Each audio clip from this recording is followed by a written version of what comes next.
Bonjour à tous et bienvenue sur cette nouvelle interview pour Minéo Média. Aujourd'hui, on est avec Nathan Ambrosioli à l'occasion de l'avant-première de Les Enfants Vont Bien au Poitiers Film Festival. Merci beaucoup d'être avec nous. Vous êtes considéré comme un des jeunes réalisateurs français les plus prometteurs. C'est un honneur de vous avoir sur Minéo Média. Est-ce que pour commencer, on peut faire le fameux clap? Bien sûr, et merci de me recevoir. Ok, Ok. 1, 2, 3. Ah, merde, C'était un peu tôt. on n'était pas synchro. C'est pas grave. Alors, je vous explique le concept. Je vous ai préparé des petites cartes. Sur chaque carte, il était à 15 ans, suivi d'une phrase que vous allez devoir compléter en fonction de vos souvenirs, tout ça. Ok. Puis après, je fais le parallèle avec votre vie et le film. Vous pouvez piocher la première carte. Ok. À 15 ans, je passais mon temps à faire des films.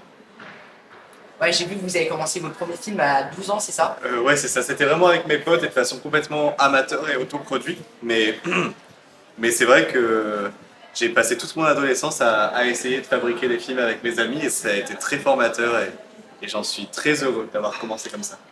Mais à 12 ans, ou même à 15 ans, comment on a l'idée d'un film et comment on le produit derrière? On le produit pas, c'est vraiment sans argent et totalement fabriqué, mais je sais pas, j'avais plein d'histoires que j'avais envie de raconter, puis j'avais mes amis qui participaient au film, donc il fallait écrire des histoires autour d'eux. Ouais. Donc c'était plein de contraintes et en même temps plein de liberté. Enfin, je me sentais très bien à faire des films avec eux.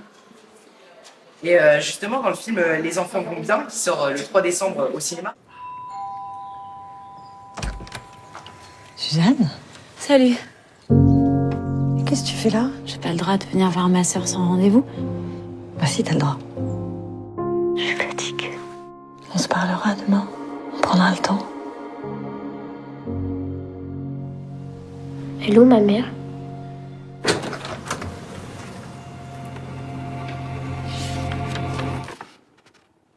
Elle est partie où? J'ai l'impression que votre sœur, elle était à bout et qu'elle est partie. Suzanne, Ça ressemble plus à une disparition volontaire qu'à une disparition inquiétante. donc vous allez pas aller la chercher? Non. Qu'est-ce que ça veut dire? Pourquoi c'est à moi qu'elle confie les enfants? Qu'est-ce que je suis censée faire là? on est exposé beaucoup aux relations familiales. C'est quoi, vous, votre rapport à la famille à 15 ans? J'ai jamais eu une famille qui était très famille en tout cas. Je pense que j'en parlais avec mon père là récemment. C'est vrai qu'on n'a jamais. C'est pas qu'on n'a pas su, c'est qu'on n'était pas dans une dynamique familiale. Tu vois, les repas de Noël, les cousinats et tout ça. Je connais pas vraiment mes cousins. On est 4 et ma sœur est partie très vite. Donc il n'y a jamais eu une famille très unie et en même temps on s'aime beaucoup d'une certaine façon. Donc c'est ça qui a inspiré aussi ma façon de faire des films, je pense. Vous parlez aussi beaucoup de la famille dans vos films. Ouais, complètement. À quel point on est attiré par l'histoire quand on crée un film? À quel point on se dit, on a l'idée dans nos têtes et on se dit, voilà, on veut en faire un film, on veut le produire, on veut... Ah, je sais pas, c'est une bonne question. En tout cas, je dirais que moi, j'ai besoin d'être obsédé par une histoire pour pouvoir en faire un film. Si je sens que ça m'habite pendant plusieurs mois, que c'est tout le temps avec moi, que j'y pense beaucoup, alors je me dis que il faut que j'en fasse un film, il faut que je l'écrive, il faut que... Je crois qu'un sujet, c'est pas le plus important dans un film, mais c'est quand même... c'est quand même un passage qui, moi, me guide vraiment. J'ai envie de parler de quelque chose. Plus que la forme, plus que...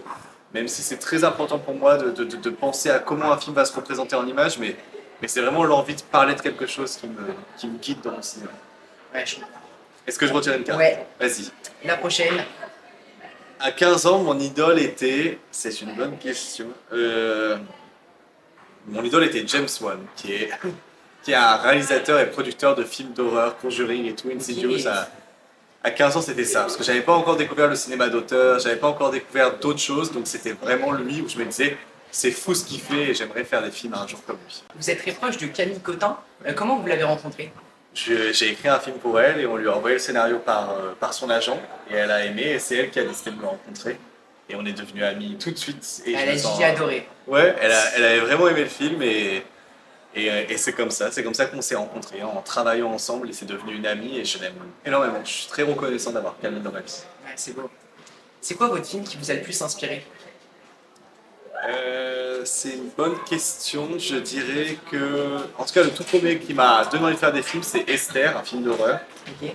Et ensuite, Manchester by the Sea de Kenneth Lonergan, c'est quand même un film que j'ai beaucoup regardé et qui m'a pas mal inspiré dans mon parcours de cinéma.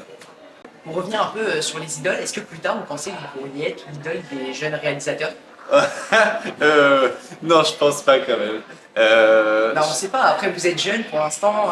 Mais je crois que Idol, il y a un truc un peu mystique et vraiment de truc de rockstar quoi. Je sais Ouais. pas si Ouais, je en comprends. France, enfin j'en suis sûr, en France on ne fait pas d'idole. Ah, pas vraiment, donc non. Et puis, mais par contre, si mon parcours peut servir d'inspiration Ouais. pour des jeunes, ça, être une source d'inspiration, j'espère que ça va en motiver plus d'un à faire des films. Mais idole, c'est un mot Ouais, qui est c'est un quand même grand mot. très fort. L'inspiration alors. Une inspiration. Vous pouvez piocher la prochaine Ok. carte. À 15 ans, je voulais devenir réalisateur. Et comment on devient réalisateur alors justement? En faisant des films, en essayant, en fabriquant avec ses amis, je crois, ou en faisant une école. Je pense qu'il y a plein de parcours différents et Ouais. que chaque parcours est légitime pour faire des films, comme pour faire du journalisme. Mais je dirais que moi, ça a été vraiment formateur, c'était de faire des films avec mes amis, coûte que coûte, sans argent, mais de les faire quand même et de me frayer ma petite place de cette façon. Autodidacte en quelque sorte. Autodidacte, exactement. Vous auriez aimé être acteur? Non, et je pense que pour le bien des spectateurs, c'est bien que Ah je ouais ne le sois pas. Ouais, je serais pas très bon et je pense que chacun sa place et je suis pas fait pour être acteur.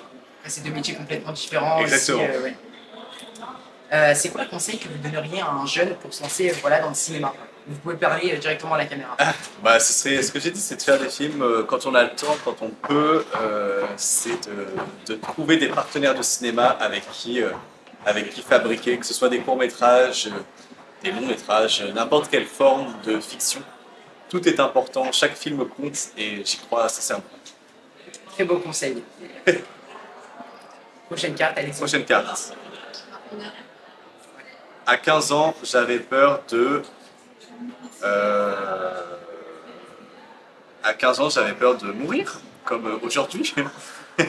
Je suis très hypochondriaque et très anxieux de la mort. Donc j'avais déjà peur de ça à cette époque. Est-ce qu'il y a des peurs voilà, que vous transmettez dans vos films? Je sais pas si la peur de la mort est transmise dans les films. Dans les films d'horreur, oui, je pense que c'était une façon de contrer un peu ça. Mais oui, la peur de l'abandon, c'est quand même un sujet des enfants vont bien. La peur de ne pas trouver famille, de pas réussir à faire famille, de dénouer ses liens. Je pense que c'est un peu de ça que je parle dans mes films et c'est des peurs qui m'habitent quand même. Et dans votre dernier film, réalisé en 2023, Tony en famille, est-ce que c'est un film qui a été beaucoup remarqué? Est-ce que vous aviez une certaine pression après pour les enfants bourguignons? Non, ça va parce que ça a été remarqué, mais c'était pas non plus Avatar 3. Quoi. Donc Bien c'était sûr. toute proportion gardée. Je me sentais plus épaulé et soutenu. Enfin, justement, ça a été suffisamment remarqué pour que les distributeurs qui accompagnent mon film aient envie de faire le prochain, pour que les partenaires financiers acceptent de m'accompagner à nouveau. Donc c'était chouette, c'était pas une pression, c'était un coup de pouce. Et ça m'a fait beaucoup de bien. Je me suis senti compris et j'ai l'impression qu'on me laissait faire des nouveaux films. Donc pas de pression encore, ça va. Et là, pour finir, ce serait quoi vos prochains projets? Après la date de sortie du film qui est le 1er Bah là, c'est de sortir le film quand même, c'est vraiment important. Et puis ensuite, je suis en écriture tout doucement d'un prochain film, mais c'est vraiment le début, donc je sais pas trop où ça va aller. Mais normalement, ça va parler de famille et de maternité pour rester vraiment sur la même ligne de conduite. sur le thème. Et ben merci pour tout pour Merci. cette interview, Nathan. Les enfants vont bien, c'est le 3 décembre dans votre cinéma.